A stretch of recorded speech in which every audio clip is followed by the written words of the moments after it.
અંજાર ખાતે સંજયભાઈ શાહ અને શીતલભાઈ શાહ સંચાલિત હાર્મની આર્ટ્સ એન્ડ કલ્ચર સંસ્થા દ્વારા હાર્મની એવોર્ડ 2026નું આયોજન થયું હતું. 69 લોકોને વિવિધ વિભાગના એવોર્ડો એનાયત કરવામાં આવ્યા. હવે જોઈએ અંજાર આમતક ન્યૂઝ બ્યુરોનો એક વિસ્તૃત અહેવાલ.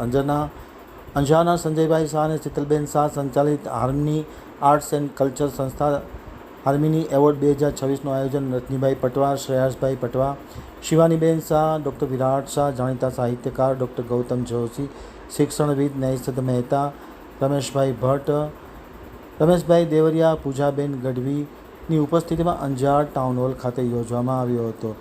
પદ્મશ્રી નારાયણભાઈ જોશી કલરવ, ડૉક્ટર ગૌતમ જોશી, નૈષદ મહેતા, વાલજી ધનીચા, સંજય શાહ, શહેનાઝ શેખ વગેરેના હસ્તે દીપ પ્રાગટ્ય બાદ અનિલભાઈ ગજ્જર અને સાથીઓ દ્વારા સુગમ સંગીત પીરસવામાં આવ્યું હતું.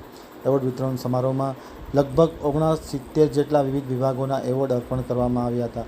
નોંધપાત્ર એવોર્ડમાં વિનોદભાઈ સોલંકીને કચ્છ ગૌરવનો એવોર્ડ અને પદ્મશ્રી નારાયણ જોશીને એચિવમેન્ટ એવોર્ડ, વલમજીભાઈ ઉંબલને કોર્પોરેટ એવોર્ડ, દિનેશભાઈ રાવલને અંજાર રત્ન એવોર્ડ, ડૉક્ટર મધુકાંત આચાર્યને એક્સલન્ટ એવોર્ડ, નંદલાલ છાંગા, રજની પટેલ, હસમુખ કોડરાણી, વાલજીભાઈ ધનીચા, વાડીલાલ પોકાર, કવિ પબુભાઈ ગઢવી, શહેનાઝ શેખ, દક્ષાબેન સંઘવી, કોયલ છાયાને એક્સલન્સ એવોર્ડ આપવામાં આવ્યો હતો.